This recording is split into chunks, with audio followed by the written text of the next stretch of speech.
Hello नमस्कार, स्वागत है आप सभी का अपने यूट्यूब चैनल बीपीएससी एक्सपर्ट में। और मैं हूं आपके साथ शुभम कुमार। आज से हम लोग एक नया सीरीज स्टार्ट करने वाले हैं। साइंस का हम लोग ये जो सीरीज स्टार्ट करेंगे, पर सबसे पहले बताते हैं किसके लिए करेंगे। तो वो हर एक लोग जो जो कोई भी स्टेट पीसीएस, जैसे मैं अभी बीपीएससी के लिए पढ़ा रहा हूँ। मैं जिस इंस्टीट्यूट में क्लास लेता हूँ वहाँ पे प्रॉपर जो डेडिकेटेड बैच है वो बीपीएससी के लिए। पर देखिए, साइंस जो है वो किसी टेरिटरी का मोहताज नहीं है, किसी सीमा में नहीं बंधा हुआ है। ठीक है, कि बिहार का साइंस अलग होगा या झारखंड पीसीएस का या राजस्थान पीसीएस का साइंस अलग हो, एमपी पीएससी का अलग हो। तो सबका जो साइंस है वो सेम है। साथ ही साथ अगर आप चाहे रेलवेज का प्रिपरेशन करते हैं, चाहे वो एसएससी का करते हैं या चाहे आप एसआई का करते हैं, तो आप देखेंगे कि सब में साइंस कमोबेश वही पूछा जाता है। और साथ ही साथ जो पढ़ने के लिए मटेरियल है, ये सब लोग एक कॉमन मटेरियल को ही यूज करते हैं। तो आज हम लोग उसी पे बात करेंगे कि ये जो वीडियो है कैसा रहने वाला है। फर्स्ट थिंग, अभी हम लोग स्टार्ट करेंगे केमिस्ट्री पोर्शन को स्टार्ट करेंगे और ये पूर्णतः हिंदी में होगा। ठीक है, ये पूर्णतः हिंदी में जाएगा अभी।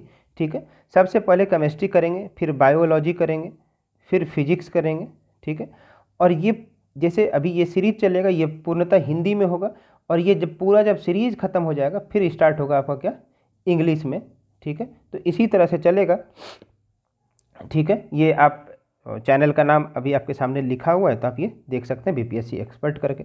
ठीक है, मैं बता देता हूँ कि ये जो वीडियो है एक बार आप देख लेंगे कि कैसे इसको पढ़ेंगे, जो कि आप इस अपने प्रिपरेशन को ज़्यादा अच्छा बना पाएंगे। तो इसके लिए आइए बात करते हैं। फर्स्ट थिंग, जो पढ़ने का तरीका है वो आपको हम दिखाते हैं कि जो भी वीडियो आपको मिलेगा, ठीक है, उसको पूरा देखिए।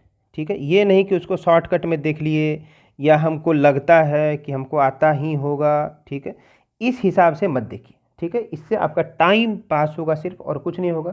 अगर आपको लगता है कि आपको साइंस नहीं आता तभी आप साइंस का वीडियो देखेंगे। ठीक है, अगर आपको लगता है कि आपको साइंस बहुत अच्छे से आता है तो फिर कोई ज़रूरत नहीं देखने का। अब देखिए, होता क्या है कि फॉर एग्जांपल हम किसी एग्ज़ाम का प्रिपरेशन कर रहे हैं और हमसे साइंस का क्वेश्चन भी छूट जाता है, नहीं भी बनता है, और साथ ही साथ हम इसको पहले से पढ़ भी चुके हैं। तो हम जब नया वीडियो देखने के लिए जाते हैं तो हमें लगता है हमें आता ही है। तो यहाँ पे ड्रॉबैक क्या है या यहाँ पे दिक्कत क्या है कि आप जब पहली बार पढ़े थे तो टॉपिक तो आप कंप्लीट कर लिए थे, पर दिक्कत ये हो गया था कि आप उसको कंप्लीट मैनर में नहीं पढ़ पाए हैं। ठीक है, तो इसीलिए अब जब ये कोई नया वीडियो देखते हैं तो आप में से कुछ उसमें से कुछ चीज़ें आपको आती है, तो आप ये मान लेते हैं कि हमको आता ही है। तो इस हिसाब से नहीं पढ़ना है, चाहे अब उसमें से आपको आता हो नहीं आता हो, पूरे अच्छे से उसको पढ़ना है। उसके बाद आप देख रहे हैं हैंड रिटन फॉर्मेट में आपको नोट्स मिलेगा। ठीक है, उसका जो भी आप टेलीग्राम चैनल है वहाँ पर आपको इसका पूरा नोट्स मिल जाएगा। अच्छे से नोट्स लीजिए, अच्छे से उसको याद कीजिए। ठीक है, वीडियो को अच्छे से देखिएगा, आपको एक बार में सारा कॉन्सेप्ट समझ में आ जाएगा। ठीक है, इसके बाद आपको दोबारा कभी साइंस कहीं और से पढ़ने का कभी भी ज़रूरत नहीं पड़ेगा। ठीक है, जो भी मान लीजिए जो भी चैप्टर आपने करा, तो उसके बाद चैप्टर वाइज जो घटना चक्र का जो साइंस का बुक है उसको आप अच्छे से सॉल्व कीजिए। फॉर एग्जांपल, आप स्टेट पीसीएस का प्रिपरेशन कर रहे हैं तो घटना चक्र का जो साइंस का स्टेट पीसीएस के लिए बुक आता है, अगले वीडियो में हम उसको दिखा भी देंगे कैसा है। ठीक है, उसको सॉल्व कीजिए। अगर आप एसएससी के लिए करते हैं तो घटना चक्र का जो एसएससी का बुक आता है साइंस का, उसको सॉल्व कीजिए। या रेलवेज का तो घटना चक्र का जो रेलवे का बुक आता है, क्योंकि वो प्रीवियस ईयर क्वेश्चन का कंपाइलेशन होता है, तो आपको ये पता चल जाएगा कि हाँ हमसे वो क्वेश्चन बन रहा है कि नहीं बन रहा है। ठीक है, क्वेश्चन सॉल्व कीजिए जब पूरा का पूरा जब आपका सब्जेक्ट खत्म हो गया। फॉर एग्जाम्पल, आप केमिस्ट्री पढ़ रहे थे, केमिस्ट्री का पूरा जब कंप्लीट हो गया, उसके बाद आप जाइए लूसेंट ऑब्जेक्टिव का जो ग्रीन कलर का बुक आता है, अगर हिंदी में बात करें, उसको आप लीजिए, पूरा सॉल्व कीजिए। ठीक है, उसके बाद आप देखिए हम जो आपको नोट्स प्रोवाइड करेंगे वो कुछ इस फॉर्मेट में होगा, जिसमें दोनों साइड कुछ ना कुछ आपको लिखने के लिए यहाँ पे ये अब स्पेस दिख रहा है, ये मिलेगा। ये जानबूझ के हम इसी में नोट्स इसलिए प्रोवाइड कर रहे हैं क्योंकि मान लीजिए आप एक बार नोट्स बनाते हैं, ठीक है, और कोई भी आदमी चाह कर भी 100% आपको कभी कुछ नहीं दे सकता है। साइंस है, हमेशा कुछ ना कुछ अपडेट होता है। तो फॉर एग्जांपल आप आप इसको हमसे पढ़े, पूरा आप पढ़ लिए, और हम आप ये मानते हैं कि जो हम पढ़ा रहे हैं इसके बाद आपको कहीं और से पढ़ने की ज़रूरत नहीं पड़ेगा या ना पढ़े, दोनों यही ओवरऑल इसका मतलब होगा। पर आप समझिएगा कि कहीं आप कहीं एग्ज़ाम देने गए या कहीं टेस्ट सीरीज़ दिए या कोई ऐसा नया बुक पढ़े, वहाँ पे आपको लगता है कि ये जो पर्टिकुलर बुक में ये फैक्ट है ये शायद हमने आपको नहीं पढ़ाया। हालांकि हमें नहीं लगता कि ऐसा होगा, लेकिन फिर भी अगर ऐसा होता है तो आप क्या करते हैं, बस उसको पढ़ के वहीं छोड़ देते हैं। तो इसीलिए आप देखिएगा दोनों साइड में जो ये जो आपको ब्लैंक स्पेस दिया जा रहा है, आपको जहाँ कहीं पे कुछ नया चीज़ मिले अब फटाक से यहाँ पे आप लिख देंगे। ठीक है, तो नोट्स तो ये आपको मिलेगा ही, साथ ही आप जहाँ कहीं कुछ नया चीज़ पढ़ते हैं या एग्जाम्पल के या यहीं पे आप कुछ नया पढ़ते हैं और आपको लगता है कि ये याद नहीं रहता है, तो आप यहाँ पे साइड में लिख दें ऐसे स्टार मार के कि हमको ये चीज़ याद नहीं रहता है। ठीक है, तो ऐसे करके आप करेंगे तो आपको बहुत फ़ायदा मिलेगा। ठीक है, तो आपको जो भी नोट्स में मिले, जो भी मिले उसको आप नोट्स में साइड में लिखेंगे। ठीक है, साइड में जगह है वहाँ लिखेंगे। उसके बाद क्या है कि बार बार रिवीजन ही, ठीक है, बार बार जितना बार रिवीजन करेंगे यही आपको सिलेक्शन दिलाएगा। ठीक है, अभी आप पढ़ लेंगे, ठीक है, ये एक प्रक्रिया है। पढ़ेंगे तो सिर्फ पढ़ने सिलेक्शन नहीं होता है, क्योंकि आप जो पढ़ते क्या हमेशा सब कुछ याद रह जाता है क्या, तो आंसर है नहीं। तो इसीलिए आप उसको बार बार आपको रिवाइज करना पड़ेगा। ठीक है, अब जो हम आपको नोट्स बना रहे हैं, ये आपको दे रहे हैं, इसका विशेषता क्या है उसको एक बार जान लेते हैं। ठीक है, तो जो आपको नोट्स मिलेगा उसमें कहीं से बकवास बात नहीं मिलेगा, जो भी मिलेगा एग्जाम ओरिएंटेड मिलेगा, टू द पॉइंट्स मिलेगा। ठीक है, इधर उधर का कोई बात नहीं, पहला चीज़। दूसरा चीज़ क्या है कि अगर मैं आपको बताऊं तो हमने जो है पहले कभी 6 से लेके 10 तक के बच्चे को भी पढ़ाया है 1 साल। ठीक है, अब अभी हम अपने बारे में डिस्कस करेंगे, पर उससे पहले तो क्या है कि हम जब पढ़ाते थे तो पीपीटी के माध्यम से पढ़ाते थे, इवन हमारा अपना नोट्स हुआ करता था, तो हमने पढ़ाया हुआ है, तो हमें 6 से 10 तक पूरा सब कुछ अच्छे से मालूम है। तो उसी पे बेस्ड, ठीक है, एकदम एनसीईआरटी बेस्ड सबसे हमने उसको बेस रखा, और उसके बाद मैं बताता हूँ कि उसमें से कहाँ से वैल्यू एडिशन किया है। तो एनसीईआरटी बेस्ड आपको नोट्स मिलेगा। ठीक है, और आपको पता है सब जहाँ कहीं भी सुनते होंगे सब लोग बोलते होंगे एनसीईआरटी बेस्ड पढ़ना चाहिए, एनसीईआरटी बेस्ड, तो उसी हिसाब से आपको मिलेगा भी। ठीक है, उसके बाद घटना चक्र का और लुसेंट ऑब्जेक्टिव का जितना भी रिलीवेंट सेक्शन है, ठीक है, कुछ चीज़ें हैं उसमें फालतू भी दिया है। ठीक है, तो उसको पढ़ने से कोई मतलब नहीं, अब उससे कई सालों से क्वेश्चन नहीं आता। ठीक है, जब आगे जाएंगे तो हम आपको बताते भी जाएंगे कि कहाँ से आता है कहाँ से नहीं आता। उसका 100% कवरेज मिलेगा। ठीक है, कि अगर हमारा नोट्स पढ़ेंगे तो उसके बाद आपको पूरा का पूरा सॉल्व हो जाएगा। ठीक है, अब जो बता रहे हैं कि ये नोट्स हमने बनाया कैसे या कहाँ से बनाया है, तो वो आप एक बार देख जाइए कि ये जो नोट्स बनाया है उसमें हमने 6 से 10 तक का बुक का यूज किया है। दृष्टि IAS का एक साइंस का बुक आता है उसका यूज किया है। महेश बर्नवाल का जो आपका फिजिक्स का, केमिस्ट्री का, बायोलॉजी का है, ठीक है, इसका हमने यूज किया। लुसेंट का बुक आता है उसका हमने यूज किया है, साथ ही साथ लुसेंट ऑब्जेक्टिव का यूज किया है। क्राउन का बुक आता है उसका यूज किया है। स्पीडी रेलवे के लिए आता है स्पीडी का, उसका यूज किया है। और जो मोस्ट इंपॉर्टेंट घटना चक्र का, इतने बुकों को, मतलब इतने किताबों को, ठीक है, हमने पढ़ा है। पढ़ने के बाद इसका एक कंपाइलेशन करा है। देखिए है क्या, जो पूरे मार्केट में जो बेसिक बुक है वो तो NCERT ही है। ठीक है, तो अदर जो भी बुक है, ठीक है, देखिए ये सच्चाई है कि NCERT बेस है, पर उसमें 100% कवरेज नहीं है, इसीलिए हमको अलग से कुछ बुक पढ़ना पड़ता है। तो आप ना पढ़ें या आप शायद ना पढ़ पाएँ, इसके लिए हमने इतना सारा बुक पढ़ के और इससे वो सारा चीज़ जो क्रीम है, जो और जो आपको पढ़ना ही चाहिए वही चीज़ एग्जाम में आता है, उसको हमने छांट करके निकाल लिया है। ठीक है, और हमने अपने नोट्स में अच्छे से डाल दिया है। तो आप यूँ सोचिए कि आप बहुत मेहनत के साथ, ठीक है, जैसे आपने देखा होगा कि दूध से क्रीम निकाला जाता है फिर उसका घी बनाया जाता है, तो हमने ये सारा पढ़ के एक कंपाइल किया, उसमें से जो इररिलेवेंट चीज़ है, जो फालतू चीज़ है, उसको हमने हटा दिया है। क्योंकि देखिए बुक पतला होता है तो उसको मोटा करने के लिए कुछ कुछ चीज़ें डाली जाती है, तो उस चीज़ों को हमने हटा दिया और काम का जो चीज़ है सब कुछ करके एक हमने आपके लिए नोट्स तैयार किया, अभी हम आपको दिखाने वाले हैं। उसके बाद ये जब ये आपका नोट्स है, इस नोट्स को आप बार बार पढ़ेंगे, ठीक है, तभी आप चाहेंगे तो आपको जो आप जिस मुकाम पे पहुंचना चाहते हैं वहाँ आप पहुँच पाएंगे। ठीक है, अब आप ये आपके दिमाग में होगा कि सर अगर हम अपने से पढ़ना चाहें तो कोई बुक रिकमेंड कर सकते हैं क्या? तो हम बोलेंगे कि हाँ, अगर आप थ्योरी के लिए पढ़ना चाहें तो दृष्टि आईएएस का बुक है, वो डिटेल में पढ़ना चाहें तो आप उसके पढ़ सकते हैं।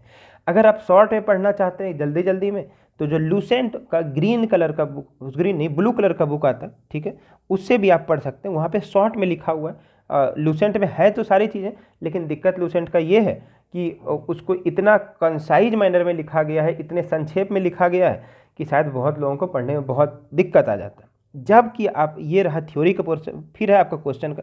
तो क्वेश्चन के बारे में हमने बता ही दिया कि जितना आप क्वेश्चन सॉल्व करेंगे यहीं से आपका सिलेक्शन होगा। थ्योरी पढ़ लेना एकदम आखिरी बात नहीं है, ठीक है। हालांकि जितना भी हम आपको चैप्टर खत्म करेंगे उसके जस्ट बाद आपको घटना चक्र का 100% सॉल्यूशन करवाएंगे यूट्यूब चैनल पे फ्री में, ठीक है। तो आपको इसका बिल्कुल लोड नहीं लेना है। उसके बाद तो यही सामने लिखा हुआ है कि घटना चक्र का जो बुक है उसको सॉल्व करना एकदम मस्ट है, कंपलसरी। और जब कोई सब्जेक्ट खत्म हो जाए तो उसके बाद लूसेंट ऑब्जेक्टिव का जो बुक है उसको आप सॉल्व कीजिए। इसके बाद आपको साइंस के लिए कुछ भी नहीं पढ़ने की जरूरत है, ठीक है। यहाँ से आपका इसके बाद आप दूसरा सब्जेक्ट पे ध्यान दीजिए। इतना आप कर लिए, इतना को ही दिमाग में रखना और एग्जाम में जाके इस पे सॉल्व कर लेना अपने आप में बहुत बड़ी बात होगी। और ये हम आपके लिए कर रहे हैं, तो आपको आप इस चीज़ को समझिएगा। अगर हम अपने बारे में बता दें तो अभी करेंटली जो आप पटना में ओशियन आईएएस एकेडमी करके है, बाजार समिति मेन गेट पे, वहाँ पे हम साइंस एंड टेक्नोलॉजी पढ़ाते हैं, ठीक है। इससे पहले हमने कभी पढ़ाया क्या? तो हाँ, हम पिछले 2015 से पढ़ा रहे हैं, ठीक है। जब हम अपने इंजीनियरिंग के 3rd ईयर में थे, ठीक है, तो तब से हम एक एनजीओ से जुड़े, तब से हमने एक पढ़ाना शुरू किया। उसके बाद पढ़ाने के बाद जब कॉलेज के आफ्टर कॉलेज हमें फिर टीचिंग फील्ड में जाने की बहुत इच्छा थी, तो उसके बाद हमने जेईई जो फील्ड है या नीट, ठीक है, इस पोर्शन को हम इसी में उस समय क्रेज़ था, ठीक है, तो हमारा भी था, तो हम यहाँ पे गए। फिर कोटा होते हुए, ठीक है, उसके बाद फिर हम बिहार पहुँचे, ठीक है। बिहार से होते हुए फिर हम कर्नाटका गए, और कर्नाटका होते हुए, ठीक है, फिर वहाँ से अभी फिर से अभी पटना यानी बिहार ही है, ठीक है। तो इतने ये 3-4 स्टेट में हमने पढ़ाया है। हालांकि कुछ दिन तक हमने कलकत्ता में भी पढ़ाया, पर वहाँ पे बहुत लंबे पीरियड के लिए नहीं पढ़ाया। तो आप देखिएगा, एक हमारा भी एक लंबा सफ़र रहा है। इस बीच में हमने किसको किसको पढ़ाया? तो जेईई नीट के लिए हमने फिजिक्स पढ़ाया है, ठीक है। उसके बाद जब हमने पढ़ाना स्टार्ट किया था तो उस बीच में हमने सिक्स तो बहुत दिन नहीं पढ़ाए थे, 3 महीना में ही ख़त्म हो जाता है, ठीक है, कॉम्पिटिटिव के लिए, ठीक है। तो 7 to 10th का जो अपने NTESC, ठीक है, NTSC एंड ओलंपियाड का होता है, तो इस बैच को हमने पढ़ाया है। साथ ही साथ हमने इसके साथ फिर हम आगे एक इंस्टीट्यूट ज्वाइन किए थे, वहाँ पे हमने बोर्ड्स के लिए भी पढ़ाया था। तो हम यहाँ से जितना हायर लेवल तक का क्वेश्चन बन सकता है वर्ल्ड लेवल पे, ओलंपियाड लेवल पे, तो हम इसको एक्सटेंसिवली कवर कर चुके हैं। साथ ही साथ उसके बाद फिर हम जेईई नीट में चले गए। फिर जाके पिछले कुछ 2 साल से हम इस फील्ड में हैं कि हम अभी पीसीएस के बच्चों को पढ़ा रहे हैं। तो हमारा एक ये सफ़र रहा है कि जहाँ की हमने इंजीनियरिंग के साथ साथ स्कूल के बच्चों को भी पढ़ाया, फिर हम उसी स्कूल के बच्चे को हम NTSC ओलंपियाड के लिए पढ़ाया, फिर जेईई नीट के लिए पढ़ाया, और अभी आप यूपीएससी या पीसीएस एग्जामिनेशन के लिए पढ़ा रहे हैं। तो इसका हमें लगता है कि आपको भरपूर लाभ मिलेगा, ठीक है।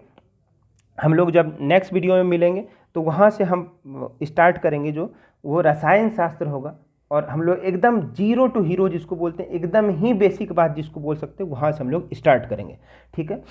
और उसके बाद आपको पढ़ाई का बहुत ज़्यादा लोड नहीं लेना है, पढ़ाई को मज़े के साथ पढ़ना है, पहला चीज़। दूसरा चीज़, आप जिस भी एज में हैं, ठीक है, उसके लिए जो भी एन्जॉयमेंट का जो भी लीगल चीज़ें हैं, ठीक है, अब ऐसा नहीं कि आप शराब और सिगरेट ऐसी चीज़ें से दूर रहिए, मादक पदार्थों से, ठीक है, या कुछ क्राइम में है तो इन सब से दूर रहिए। पर जो भी आप खूब एंजॉय कीजिए, ठीक है, अपनी ज़िंदगी को जिएंगे। अगर आप ज़िंदगी को काटेंगे तो शायद आपको ये पढ़ाई लिखाई या पूरा ज़िंदगी ही बोझ लगने लगेगा। लेकिन अगर आप उसको जीना शुरू कर देंगे, उसको में आप जहाँ जो भी आपको सोर्स ऑफ एन्जॉयमेंट है, अगर आप पढ़ाई करने में ही मज़ा आता है, फिर तो कोई बात ही नहीं है, फिर इसी को आप जम के कीजिए। लेकिन आपको लगता है कि पढ़ाई करने में हम करना ज़रूरी तो है, पर ये हमारा आखिरी लक्ष्य नहीं है, इसके साथ हम इसमें बहुत एंजॉय नहीं कर पाते हैं, तो जो भी आपके पास आसपास ऐसा कुछ चीज़ है तो आप खूब एंजॉय कीजिए। और साथ ही साथ आपको इसमें जो बस अपार्ट फ्रॉम दैट, ये इन सब चीज़ों से जो रेगुलरिटी है, ठीक है, कि दिन प्रतिदिन आपको पढ़ाई करना, ऐसा नहीं कि आज पढ़े 2 दिन नहीं पढ़े, फिर आके 5 वीडियो देख लिए, फिर आके एक देखे, फिर एक भी नहीं देखे, तो ऐसे में फिर कोई मतलब नहीं है, आप बस अपना टाइम बर्बाद करेंगे। तो कल से हम लोग मिलते हैं एक नए सीरीज के साथ, और आगे आपको बहुत मज़ा आने वाला है। आज के लिए इतना ही, ठीक है। Thank you everyone, thank you.